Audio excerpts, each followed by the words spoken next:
2025ஆம் ஆண்டு நவம்பர் 12. கிறிஸ்துவில் நம் ஸ்தானம். ஆதாம், இவள் என் எலும்பில் எலும்பும் என் மாம்சத்தில் மாம்சமுமாயிருக்கிறாள், இவள் மனுக்ஷனில் எடுக்கப்பட்டபடியினால் மனுக்ஷி எண்ணப்படுவாள் என்றான் ஆதியாகமம் 2:23. தன்னுடைய விலா எலும்புகளில் ஒன்று எடுக்கப்பட்டதை ஆதாம் அறியாதவனாக அல்லது அதை தன் சரீரத்தில் உணராதவனாக இருந்தபோதிலும் அவனால் அதை தன்னுடைய ஆவியில் பகுத்தறிந்து கொள்ள முடிந்தது.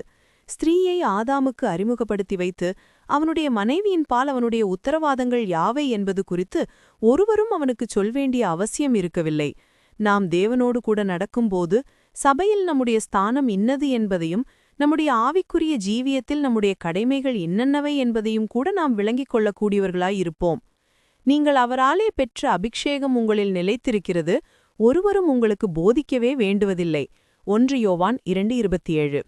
என் எலும்பில் எலும்பும், மூல பாக்ஷையில் எலும்பு என்பதற்கு மூலக்கூறு, சப்ஸ்டன்ஸ் என்றும் கூட ஒரு அர்த்தமுண்டு.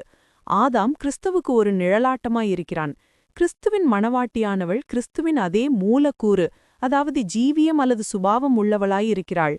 கிறிஸ்துவின் அதே ஜீவியத்தையும் சுபாவத்தையும் கொண்ட ஒரு கூட்டம் பரிசுத்தவான்களை தேவன் ஆயத்தப்படுத்திக் கொண்டிருக்கிறார். இவள் மனுக்ஷனிலிருந்து எடுக்கப்பட்டாள். ஒரு மணவாட்டியை பெற்றுக்கொள்ள ஆதாம் எவ்வளோ பெரிய தியாகம் செய்ய வேண்டியதாயிருந்தது. அவனுடைய முக்கியமான எலும்புகளில் ஒன்று வெளியே எடுக்கப்பட்டது. ஒரு விலா எலும்பை வெளியே எடுக்க விலா உருவக்குத்தப்படா வேண்டும். நம்முடைய மணவாளனாகிய கர்த்தராகிய இயேசு கிறிஸ்து சிலுவையில் தொங்கிக் கொண்டிருந்தபோது தம்முடைய விலாவில் குத்தப்பட்டார். மரண வேதனையோடு கூடி அவருடைய தியாகமே கிறிஸ்துவின் சபையை உருவாக்கிற்று. நமக்காக அவர் எவ்வளவு அதிகமான விலைக்கிரயத்தை செலுத்தியிருக்கிறார். கிறிஸ்துவிலிருந்து மணவாட்டி எடுக்கப்படுவது மாத்திரமல்ல, மணவாட்டுக்கு இருக்கிற அனைத்தும், எல்லா ஆசீர்வாதங்களும் அவருக்குள்ளேயே இருக்கின்றன. கிறிஸ்துவில் நாம் உன்னதங்களிலே அவரோடே கூட உட்கார வைக்கப்பட்டிருக்கிறோம். கிறிஸ்துவின்குள் உன்னதங்களிலே ஆவிக்குரிய சகல ஆசீர்வதிக்கப்பட்டிருக்கிறோம். எபேசியர் 2:7 மற்றும் 1:3.